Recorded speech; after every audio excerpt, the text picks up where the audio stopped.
So, hello everyone, welcome back to the Pi2 Learners.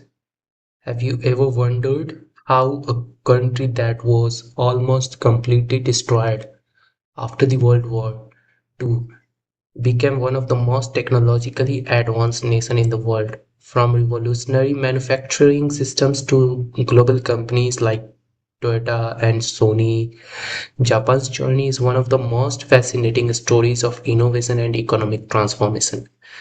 But here is surprising part. After reaching the top, Japan also faced decades of economic stagnation. So, what actually happened? What decision made Japan a technological powerhouse? And where did things go wrong? In today's video, we will break down Japan's technological rise, its challenges and strategies it is using today to stay competitive in the modern tech era. Make sure you watch this video till the end because the final part reveals some powerful lessons that every country and even individuals can learn from the Japan journey. So if you enjoyed learning about technology, innovations and global development, don't forget to subscribe to Pi2.learners and turn on the notification bell and let me know in the comments what topics you want me to cover next or how I can improve the content to make these videos even better for you. And now let's dive into the incredible technology journey of Japan. So imagine a country completely destroyed after the World War II. Cities in ruins, uh, industries collapsed, and its economy shattered. But within just a few decades, that same country became one of the most technologically advanced nation in the world. So from revolutionary manufacturing system to global tech giants like Toyota, Sony, and Honda, Japan reshaped modern technology and industry. But the story does not end there. After reaching the top, Japan experienced decades of economic stagnations, often called lost decades. So, what happened? Were Japan policies right or wrong? What decision helped Japan rise and what slowed it down? And more importantly, how is Japan trying to reinvent itself today? Let's explore the fascinating journey of Japan's technological evolution. So let's talk about the post-war recovery after the between the 1945 to 1955. After the World War II, Japan economy was in ruins. Industry production dropped to 40% of pre-war levels, and country faced hyperinflation and massive shortages. However, several important steps helped Japan recover. That was the step one, a strong government industrial policy. Japan created the Ministry of International Trade and Industry, MITI, which played a key role in guiding industrial development. Instead of letting the market operate freely, the government actively directed resources toward important industries such as steel, coal, heavy manufacturing. This strategy helped Japan rebuild its industrial base quickly. Foreign support and technology transfers was the second step that the Japan took. Japan received a financial and technological assistance from the United States, which helped rebuild industries and infrastructure rather than inventing everything from the scratch. Japan imported Western technologies and improved them. This became one of the most Japan's greatest strength. Uh, so it was the post-war recovery from the between the 1945 to 1955. Let's talk about the 1956 to 1973 that I called as a the Japanese economic miracle because I had researched in all these topics, so I had divided it year-wise. So basically, let's talk about the 1956 to 1973. This period is often known as the Japanese economic miracle. Japan's economy grew up at 9 to 12% annually, one of the fastest growth rate in the history. Basically, it is. So, what made this possible? Let's talk about the strategy that the Japan took. So, the strategy number one was export-driven growth. So, basically, Japan focused heavily on exports on automobiles, electronics, industrial machinery. Companies like Toyota and Sony become the global brands. The second strategy was the Japan took was basically the manufacturing innovations. Japan developed revolutionary manufacturing systems. One of the most famous was the Toyota production system, which introduced lean manufacturing and continuous improvement.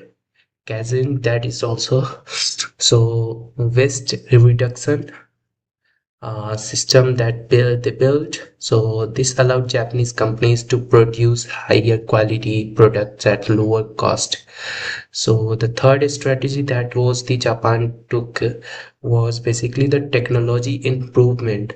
Japan became famous of taking existing technology and improving it dramatically. So we can check the examples like transistor, video cassettes, recorders, and advanced consumer electronics. So this made Japan the global leader in the electronics by the 1980s. So let's talk about the 1974 to 1991. So what Japan took the decision and what was their strategy steps. Let's talk about between the 1974 to 1991. So after the 1973 oil crisis happened in Japan, Japan shifted its focus. Instead of heavy industry, it invested in semiconductors, robotics, consumer electronics. So we can see the companies like Sony, Toshiba, and Honda dominated global markets. It is now the one of the highest growth companies. It is. So during this time, Japan created iconic products such as the Walkman, compact discs, industrial robots. These are the most products that they created. So Japan economy grew from this product. Japanese economics grew strongly at 3 to 5% per year, and its companies became some of the most powerful company in the world. So, but beneath this success, a dangerous problem was growing in Japan. So let's talk about that problem. That was from the 1991 to 2012. That is also known, this period I called as the bubble burst and lost decades. So in the late 1980s, Japan experienced a massive asset bubble. So real estate and stock prices skyrocketed. Then in 1991, the bubble burst. The result, banking crisis, deflation, slow economic growth. Japan GDP growth dropped to 0 to 1% of decades.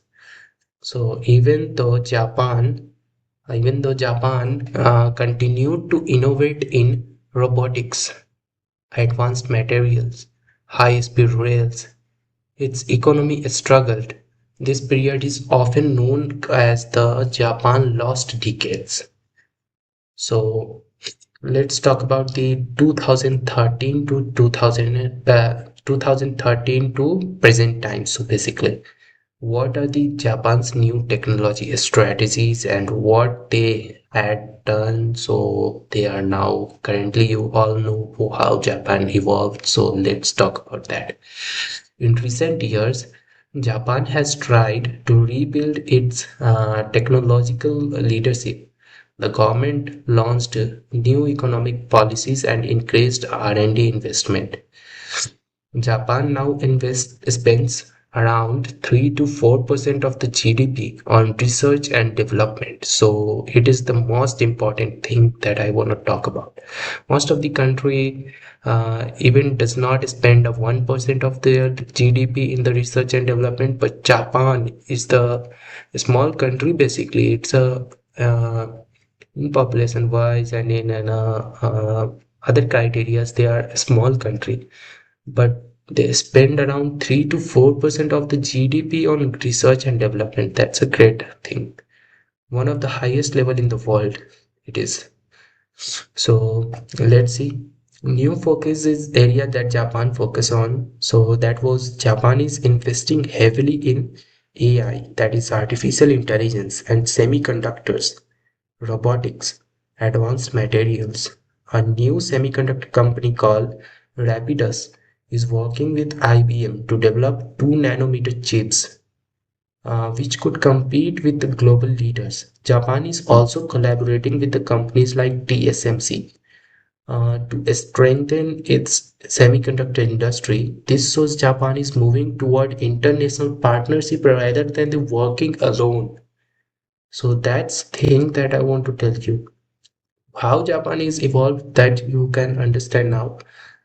This was the Japan is moving toward the international partnership uh, with the other countries rather than working alone. So that means we have to partnership with the other countries to get evolved. These are the strategy that Japan has taken, and what are the policies? Japan is their policies right or wrong? Let's talk about that. This is on my own and understanding that I had and tell about say that how Japan is right or wrong, their policies are right or wrong. Let's talk about that. Japan made many brilliant decisions, but also some mistakes that he had done. So, what are the mistake? What the Japan did right and what the Japan did wrong? Let's talk about that. What first? Let's talk about what Japan did right. Right. So, number one is a strong industrial policy that Japan and makes. The number two that the Japan has done right is investment in education and engineering, continuous manufacturing innovations. Number four is high R&D spending. Number five is basically long-term corporate strategies that he makes. These factors make the Japan one of the most advanced technological nations in the world. Where Japan is struggled, let's talk about that. Where Japan has done some wrong things and all. That is basically the asset bubble and the financial instability that the Japan has done wrong. In this they had struggled like asset bubbling. Once it is skyrocketed and then the bubble burst. That is the basic struggle that Japan has done. Japan has faced. So number two is slow economic reforms. This is also the where the Japan has struggled. Aging populations, and number four is over reliance on traditional industries. These challenges slowed Japan growth after the 1990s. So let's talk about the final conclusion of this video. So basically, Japan is today is the one of the most incredible transformation in the modern history. From a devastated country in 1945 to a global technology leader by the 1980s to decades of stagnations and now a new attempt at technological reinvention. The key lessons of the Japan is simple. Basically, the innovation alone is not enough. A country must constantly adapt its policy, industries, and global partnership to stay ahead. So, and today, as the world enters a new era of AI, robotics, semiconductor competitions, Japan is once again trying to redefine its role in the global technology race. The question is basically, will Japan lead the next technological revolution or will new powers take the spotlight? Just answer these questions in the comment section and let me know what are your suggestions. So basically this is the end of the video, and I want you to subscribe my channel if you are taking it beneficial and you want the new contents like this. So stay tuned and watch my videos. So that's why please subscribe it. So thanks.